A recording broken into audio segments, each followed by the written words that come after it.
If you are an English teacher and don't know what to do in this hard time, please watch this video.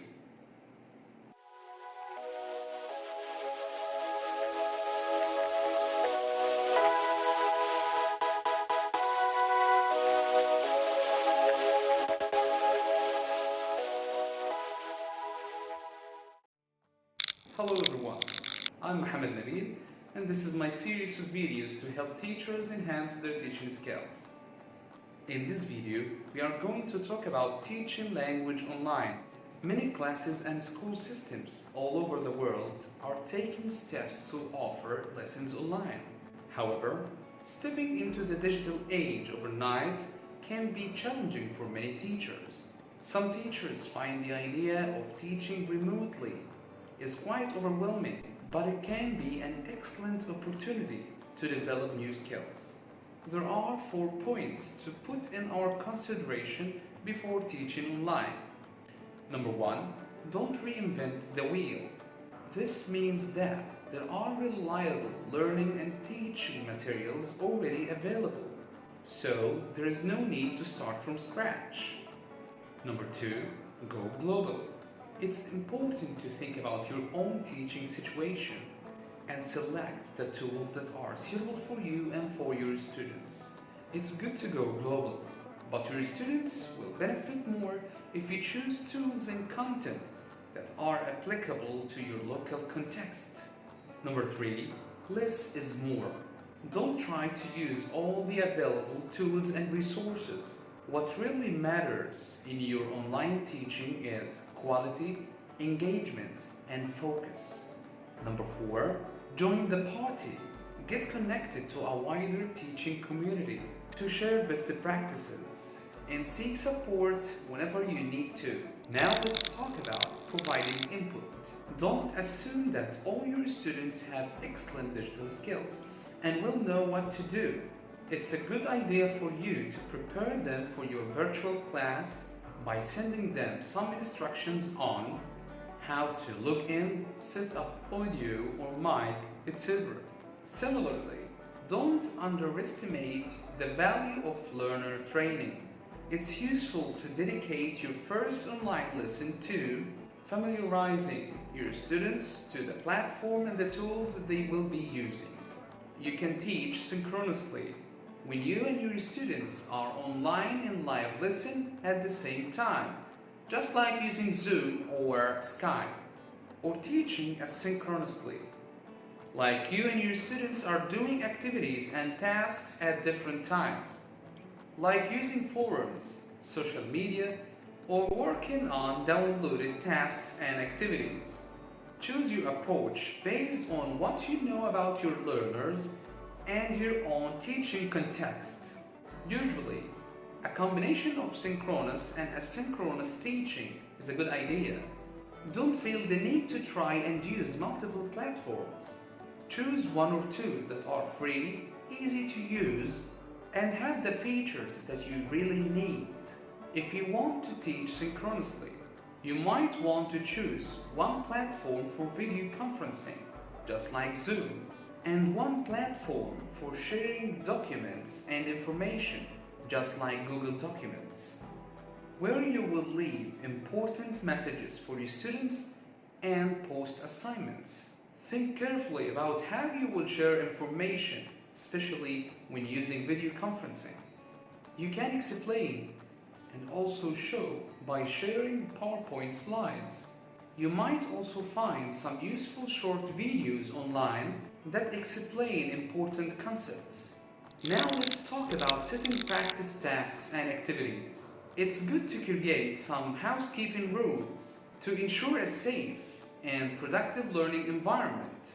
Make sure that your learners, especially the younger ones, and their parents are aware of the online safety precautions. You don't need to be a tech expert. Focus on the basic tools and features on the platform that you really need.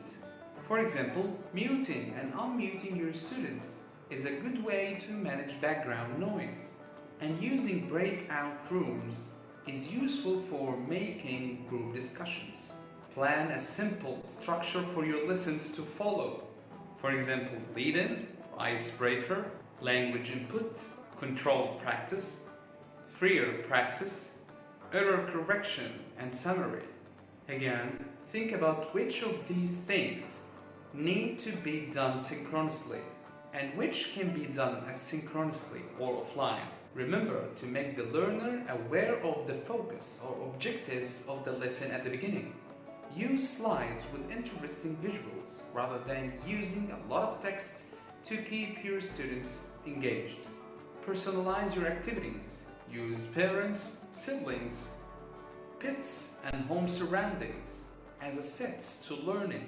Interviewing a parent or other caregiver could be an engaging speaking and writing activity. Now let's move to talk about receiving work from students and giving feedback.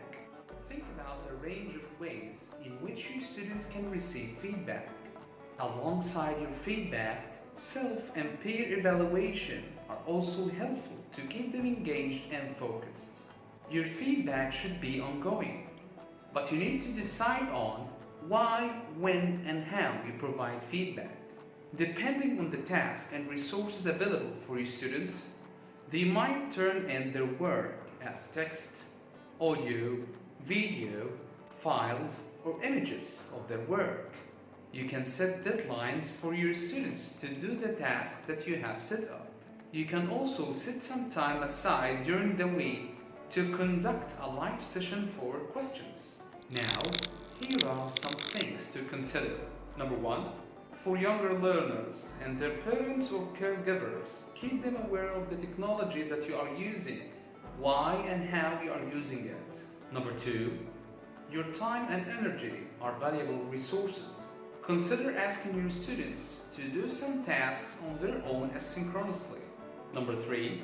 Create a safe and inclusive learning environment where students feel comfortable to flag up any unacceptable online behavior.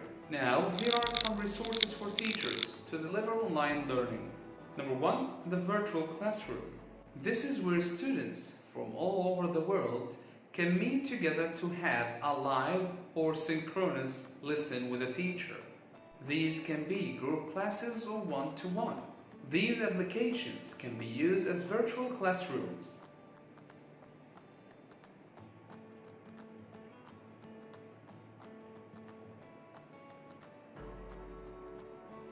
Number 2. Onboarding. This is the process of training your students how to use and access the course materials or virtual classroom. You can create video or graphic materials to help your students understand this process. You can create video tutorials using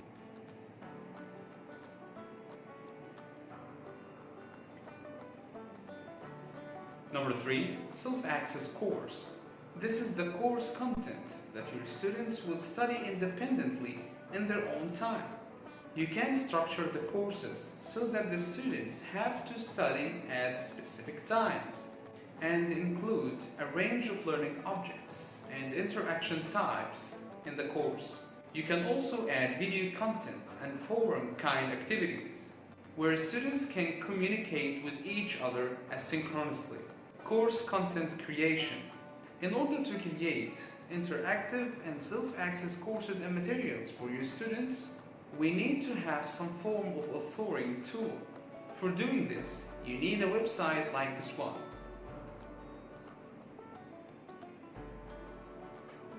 Learning management system. This is the heart of the technology that supports the building of courses and course structures and enables the tracking of students' learning. Here are some examples of the learning management systems.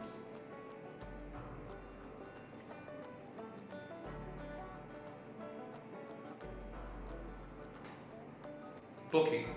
In order to enable students to schedule live lessons and for teachers to show when they are available, you will need some form of booking system. These are a few systems you can use to create independent booking systems.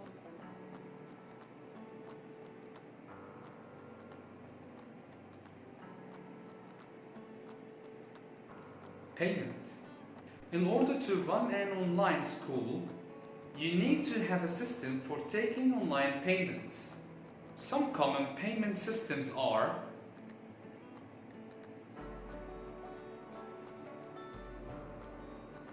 Now let's talk about lesson planning for teaching online. While there are many similarities between teaching face-to-face and teaching online, there are a lot of differences too. These things are the same.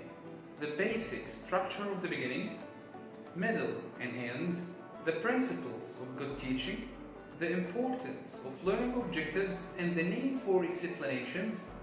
However, the delivery is different. The interaction between learners are different. More importantly, online learning is much more intense for everyone. Converting face-to-face lessons into online ones is extremely difficult. So, it's better to start your online lesson planning from scratch. Here is a checklist to get you started. Have you decided what the learners need to achieve by the end of the lesson or the end of the course? Do you know how you will present the new material? What tool will you use? Have you decided who will your learners interact with and when and how? Do you know how you will check your different learners' answers to different activities? Do you know which different resources you will use? And keep these to a minimum. Have you worked out how long each section would take? Do you have a plan B in case the technology fails? Conducting an online lesson for the first time can feel like the first time you ever taught. So remember to keep it simple, use fewer rather than more resources. Remember also that it's all about planning. With experience, our plans become more relaxed and more second nature. In face-to-face classes, we respond to our students naturally and seize opportunities for learning, even if this takes us away from the plan. It's harder to do this in an online lesson. Doing detailed planning is essential. Remember, practice makes perfect. So, here are some other things to consider. There is no downtime for the teacher during online lessons. So make sure you have time off in the day. Share your materials. Planning takes longer. So connect with other teachers to share ideas and resources. Set up a shared online folder for you and for your colleagues. Use notes under PowerPoint slides to add teachers' notes to others to see.